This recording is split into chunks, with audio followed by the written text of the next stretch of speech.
Hello everyone, back at it again. This time, as you can see, I have a box in front of me. Now, you might be wondering, well, what's this box doing here? Why do I have a box in front of me? Well, see, this box contains my Mazda 3 rear anti-sway bar. This is a part that I have been excited for quite a bit. I have been doing some research and I found the right part and I went ahead and I bought it. And I'm very excited to install this part, but I'm waiting for some polyurethane bushings to go for my front sway bar so that I have a tighter feel at the front end of the car when I install this part as well. So for now, I'm going to unbox it. I'm going to give you my first impressions, and then I'm going to share with you why I chose this part. So I'm going to go ahead and tear my hands in this thing, and we'll go ahead and get started.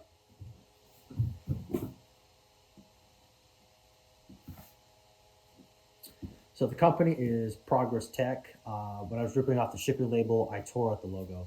I apologize for that.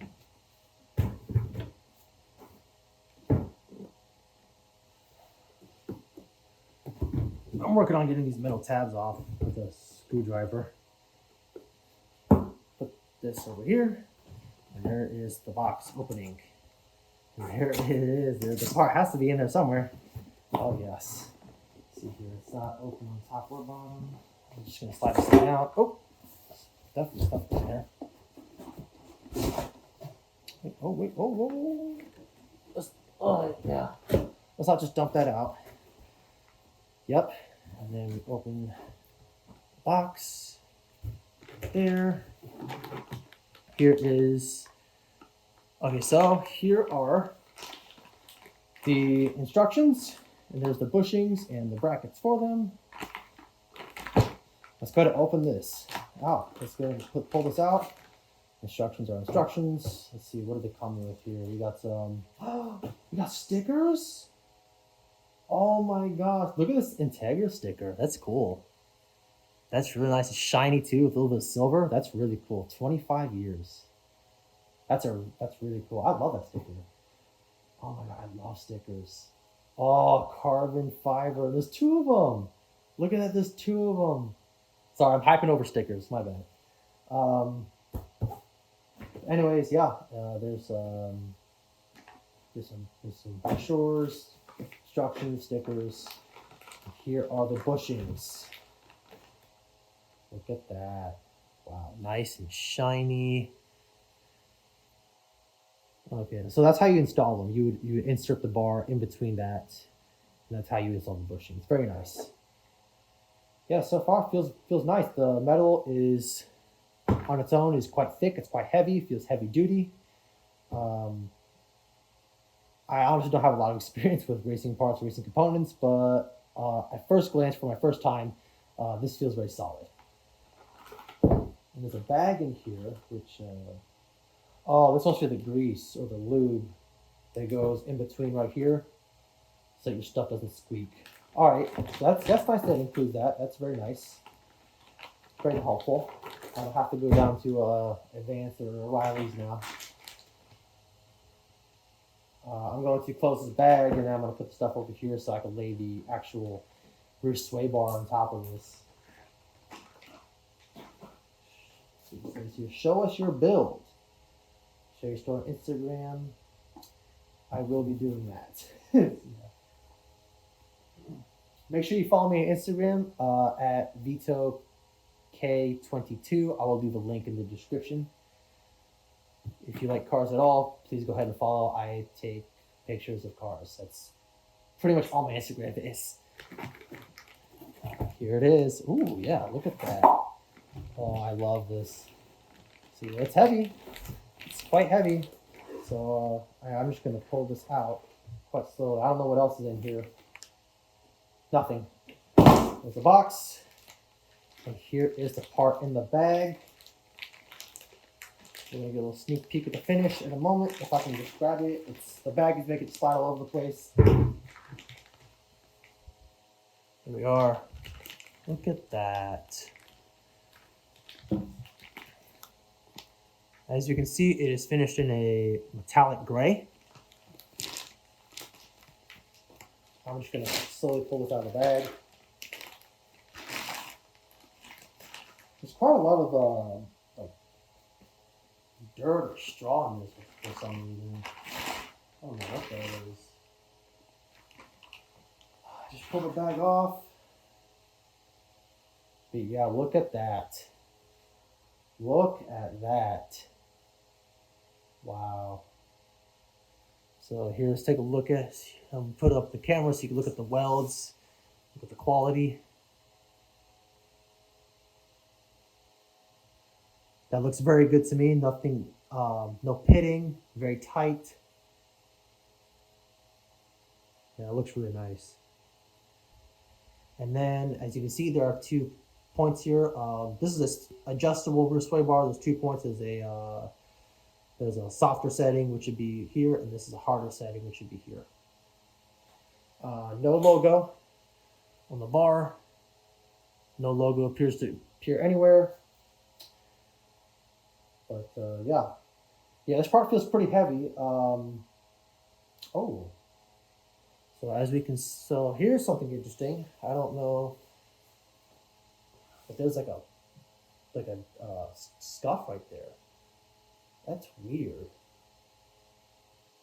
But I don't think that'll affect the overall structure of the part. I'm not too concerned about it, to be honest with you. This is going to go underneath the car anyways. But yeah, I gotta be honest with you. I like the metallic gray finish quite a bit. It's going to be pretty discreet underneath. Nothing too flashy or anything like that. But I'm cool with that. That's fine. Yeah, the quality overall feels very nice. I don't see anything wrong with it. I'm gonna go ahead and grab the bag and put it back in, and then I can go in depth as to why I chose this bar and the other brands and stuff that you may look at if you're looking at Mazda 3 sway bar parts or suspension parts in general. All right, so there is the part all unboxed. I'm going to be, as you said, I put it back in the bag, and I'm going to be putting it back all in the box later, just so I have it all in one place, so that when my front bushings come in, I'll be able to throw this on alongside that. But anyways, let's just go in depth as to why I chose the Progress Tech rear sway bar over any of the other brands. So one of the first things I looked for was the size. There's all sorts of sizes ranging. If you can get from I think like 30 or 32 up down to like 22. And I decided to go with the smallest size, which is 22 millimeter diameter. For reference, if you have a standard Mazda 3 or a Mazda 3 Skyactiv, you're going to have a 20 millimeter bar in the rear. That's the stock size. Typically the smallest upgrade you can get is 22 millimeter, which is what I have here. And then there are other companies that sell 26, 28, and I believe 30. I could be wrong. I think it may go up to 28, it may go up to 30. I'm not sure. But anyways, the reason I chose 22 millimeter is because based what I was reading on the Mazda 3 forums, they say that on the standard Mazda 3s, not the Mazda Speeds, the standard Mazda 3s, if you go with a size that's too big, such as 26 to 28 millimeter, the rear end of the car is going to be prone to snap oversteer because the rear end is going to be too stiff. So the inner rear wheel can lift up, and you lose traction on one side of the car, and the other side of the car will break loose, and it makes the car unpredictable. I really don't want that. This car is by the other driver.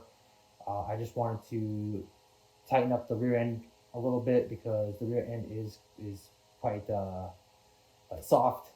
I did notice that. If you go read the forums, Velocity forums, everyone else complains about that too. And they say that this is one of the best upgrades you can make to this car.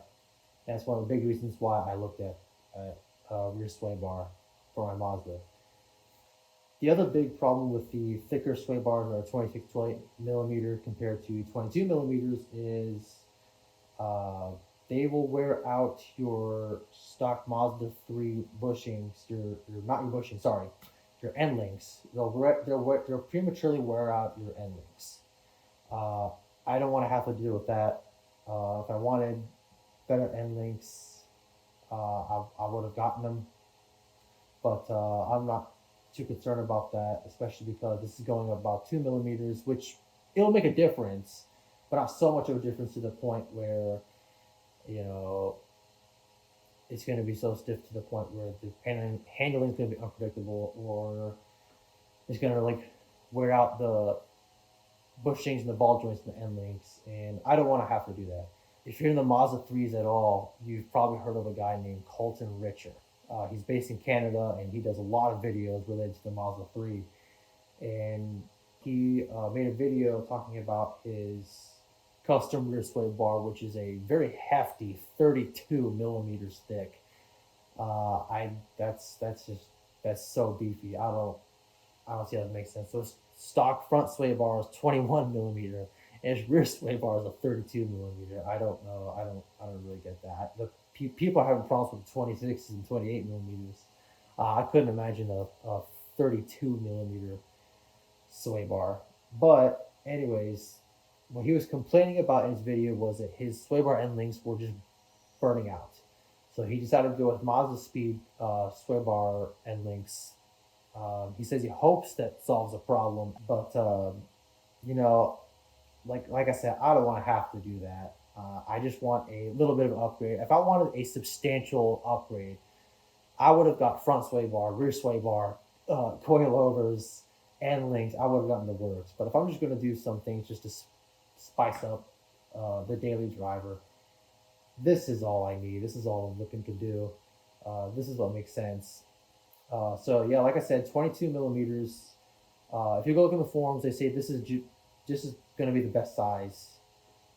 If you are pairing it with your front sway bar that is stock, and then of course if you don't want to do anything to your rear sway bar end links. But if you have a Mazda Speed 3, if you have the Speed 3, they say, yeah, go for any of the 26 or 28 millimeter bars because those cars come stock with 26 millimeter bars front and rear. And so a 28 millimeter bar or even a 26 millimeter bar is not going to make that much of a difference to the point where it's going to make the handling characteristics, what's the word, unforgiving. Yeah, it won't make the handling characteristics unforgiving on a Mazda Speed 3, but on a Mazda 3, you're going to feel that a lot more because the front sway bar is only 21 millimeters compared to the Mazda Speed 3's 26 millimeters, both front and rear actually. Yeah, then there's the brand, Progress Technology, Progress Tech. If you look up Mazda 3 performance parts, the brands that come up are typically always Cork Sport and Racing Beat. Those are Mazda specialty performance part manufacturers, Cork Sport, Racing Beat. And then there's, I saw Megan Racing makes one, and then White Line makes one as well. White Line does front and rear sway bars along with Racing Beat, and Cork Sport and Megan Racing. Out of all those brands, why did I go with Progress Tech? Well, Racing Beat, Cork Sport, and White Line make either 26 or 28 millimeter bars, and I did not want that. Reason being, I didn't want unpredictable handling, like I said earlier, and I don't want to have to replace my sway bar end links. And actually, if you go look on the website for their parts and you go scroll through the pages for the front and rear sway bars, Cork Sport, I know Cork Sport definitely tells you this, but I don't know about Racing Beat or White Line. I can't remember. I did look at both. I just can't remember off the top of my head. But definitely Cork Sport said that they highly recommend pairing the front sway bar with their rear sway bar if you're going to buy sway bars for the Mazda 3. They recommend actually getting both front and rear, and they say it's because they say if you just do the rear sway bar, It may result in unpredictable handling. So if Court Sport's telling you that, and the forums are telling you that, I mean, come on, there's too much of a likelihood of having that issue along the way. If everyone's telling you that, then it has to be true. So that's why I went with the 22 millimeter. And Cork Sport, Racing Beat, and White Line don't make 22 millimeter rear uh, anti-sway bars. They only make 26. So I believe the Cork Sports sway bars are, I think, both 26 front and rear, 26 millimeter, and then Racing Beat, um, which by the way they say is the best if you want to go with the full kit. On the forums, they say Racing Beat's the way to go. They say that um, so Racing Beat's front sway bar is 26 millimeter, and then the rear sway bar is 28 millimeter, and then White Line is 28 millimeter front, and then the rear is either 28 or 30 millimeter in the rear. Um, Too big, too thick for a standard Mazda 3. It would be perfectly acceptable for a Mazda Speed 3, but not for a regular Mazda 3. And I had to automatically just close those out. And then also the price. I mean, just for the rear sway bars alone from Cork Sport, I believe it's $230. And then Racing Beat is like I think 250, and then White Line I think is, I could be wrong with White Line. I think it's like 280, and this was 170. I mean, the quality here is perfectly acceptable, and I think it would match Racing Beat or Cork Sport. And it's from a brand that has a great reputation for 170 compared to 230 or 250. Uh, so I mean, once again, right there, Progress Tech at the forefront here. Then there's the other 22 millimeter sway bar I could have got from Megan Racing. That part was actually a little bit cheaper. That part was about 140, 150 compared to 170. But Megan Racing, there's nothing wrong with Megan Racing. You can go with the Megan Racing sway bar if you want. I didn't see anything wrong with it. It's the same size, but I felt that because of the price difference, what if there's a quality difference? And I'm somebody who believes strongly in quality, especially with any part of the car that connects to the road, suspension, brakes, tires. Uh, Definitely worth spending the extra cash. And so I felt that with Progress Tech's reputation in Japanese sport compacts compared to Megan's Racing's history with European sports cars, BMWs, Audis, stuff like that. If you look at the website, they tout a lot of the stuff is for BMWs, and I figured, well, my car's a Japanese my car's a Japanese compact. Why not go for the company that has been specializing in Japanese compacts for many years, right? You feel they would know their stuff probably a little bit better than a company that specializes in European performance cars. That's the reason why I went for the Progress over the Megan Racing. I could have gone for the Megan Racing. I could have saved some money. But I decided the Progress may actually be a better part because of Progress's experience with um, Japanese sport compacts compared to Megan Racing's. Megan Racing makes a very wide variety of products, um, not only for European performance cars, like I said, but they make stuff for Nissans, they make stuff for Ford, they make stuff for Mitsubishi, they make stuff for Subaru. Uh, and when you have a company that makes a variety of other products like that, you don't really get the specialty knowledge that comes with a company like Progress Tech, which is only doing Toyotas and Mazdas and Hondas and Mitsubishis and small Japanese cars. So that expertise is, like I said earlier, quality, right? Quality, and you want the reputation of a company that specializes in what kind of car you're installing on, so that you can get the best quality part, right? So that's also why I went with the Progress Tech sway bar over any of the other bars. So yeah, Anyways, thank you all for watching, taking the time to watch. I will be installing this on the car fairly soon. Like I said, I was waiting for my front sway bar bushings, and until those come, I'm going to have to wait. But yeah, I'm very excited to put this on the car. Please stay tuned. And once again, thank you all for watching. I will be posting a video on installing the sway bar fairly soon, like I said. And I hope you watch that video as well. If you did like this video, please press like. If you have any questions, please put them down in the comments. I may or may not be able to answer them, but somebody else might be able to. Yeah, and once again, thank you for watching, and I will see you in the next video.